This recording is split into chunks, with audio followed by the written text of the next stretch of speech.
Oke, fitur Accurate Online terbaru selanjutnya yang akan kita bahas yaitu faktur mendahului pengiriman maupun penerimaan barang. Jadi kalau kita lihat di sini, sebelumnya kita sudah aktifkan di bagian preferensi ya.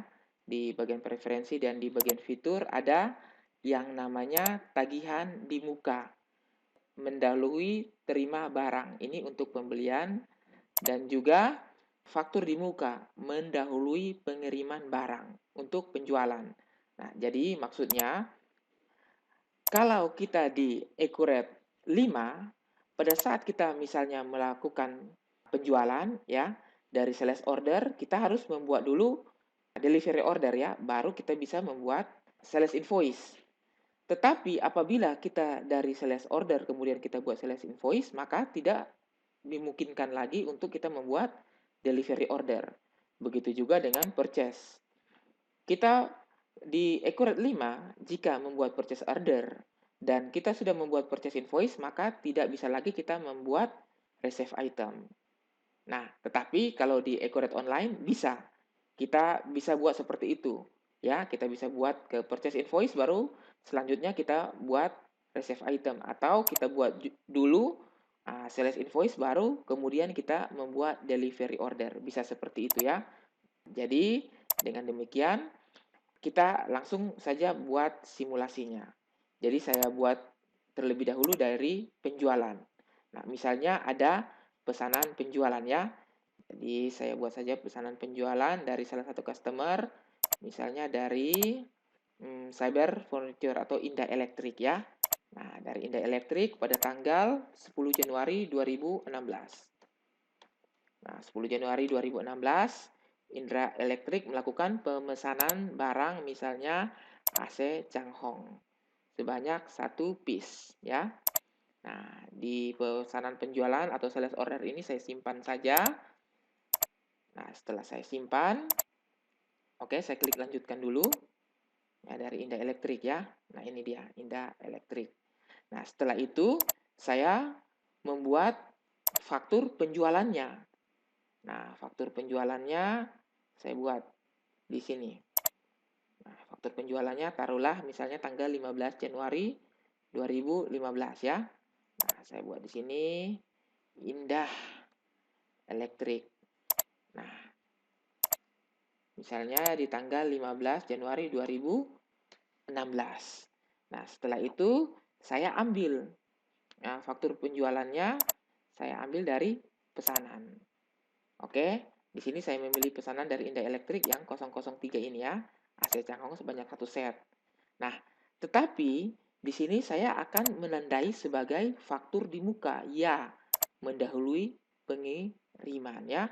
Nah, ini dia, mendahului pengiriman, di mana misalnya tanggal pengirimannya juga sama, yaitu maaf, tanggal pengirimannya misalnya tanggal 16/01/2016.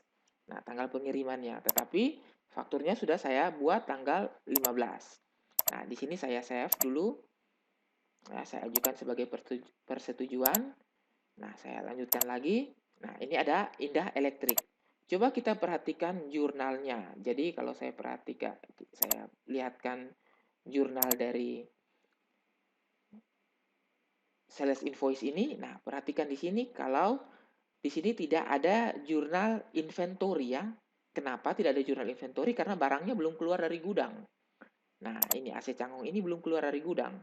Nah, setelah itu, misalnya saya sudah simpan, nanti pada tanggal keesokan harinya, tanggal 16, baru saya lakukan pengiriman barang. Ya.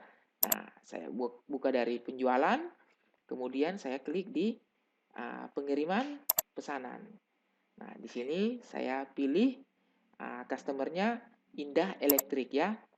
Nah, saya pilih customer-nya Indah Elektrik, Indah Elektrik. Nah, tanggal 16 Januari 2016. Setelah itu, saya klik di ambil ya. Saya klik ambil, tapi saya klik di faktur di muka. Jadi bukan pengiriman yang ini yang saya ambil, tapi faktur di muka. Nah, setelah itu baru saya ambil nomor faktur yang dari Indah Elektrik 006 tersebut ya. Nah, di sini saya klik lanjut. Nah, baru saya klik simpan. Nah, setelah klik simpan, sekarang kita lihat jurnalnya. Nah, jadi jurnalnya adalah, nah, di sini baru kelihatan ya, inventory elektronik di kredit. Sebab di tanggal 16 ini baru barangnya keluar dari gudang. Dan good in transit dikembalikan lagi ke debit ya. Nah, cost of sales sudah tidak ada lagi. 0, karena cost of sales sebelumnya sudah dihitung di sales invoice. Oke, jadi begitu ya untuk memanfaatkan fitur dari faktur diterima di muka. Oke, selain penjualan, begitu juga dengan pembelian. Jadi, saya lakukan contoh simulasinya melalui pembelian. Jadi, misalnya saya melakukan pesanan pembelian ya. Pesanan pembelian misalnya kepada vendor, salah satu vendor, uh, saya pilih saja di sini super material. Jadi, misalnya di tanggal 10 Januari 2016 lakukan pesanan. Misalnya pesanannya adalah AC General ya. Satu AC General seharga 3,8 juta. Nah, ini dia. Lalu saya simpan. Nah, saya simpan AC pesanan. Maaf, pesanan AC dari Super Material.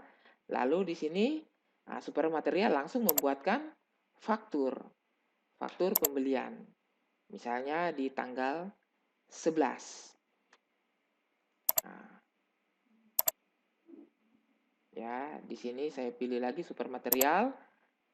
Nah, misalnya di tanggal 11 Januari 2016.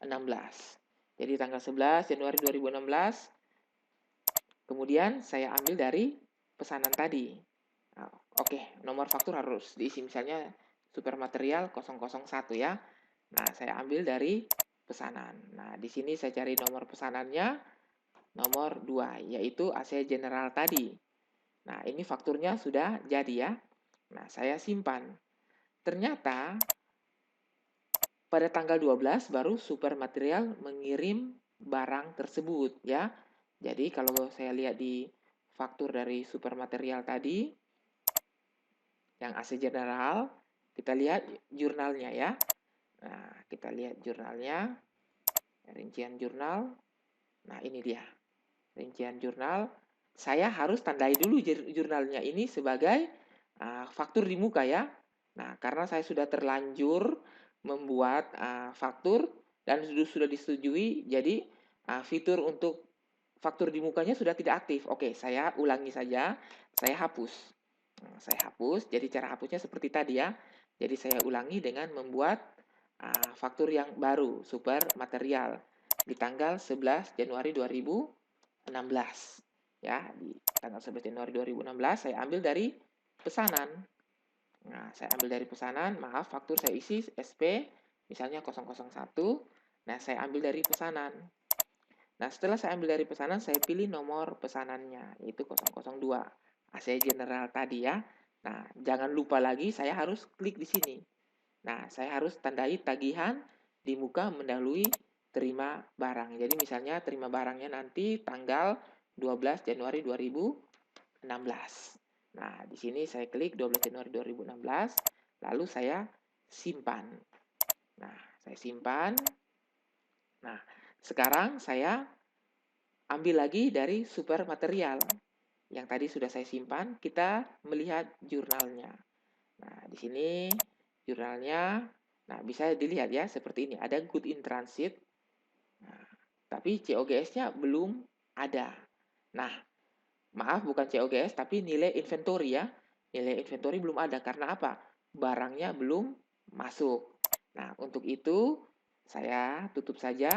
Nah, setelah itu baru saya buat penerimaan barangnya pada tanggal 12 ya. Jadi, saya klik di pembelian, baru saya klik di sini, penerimaan barang. Nah, di penerimaan barang ini saya pilih lagi super material. Nah, saya pilih super material di tanggal misalnya 12 Januari 2016 atau 13 juga bisa ya, misalnya 13 Januari 2016. Nah, di sini saya klik ambil dan saya ambil tagihan di muka ya. Jadi saya ambil tagihan di muka. Oke, nomor penerimaan harus diisi. Benar. Nomor penerimaan ini adalah nomor surat jalan dari subfile, misalnya DO supermaterial garis miring 001. Baru bisa saya ambil tagihan di mukanya.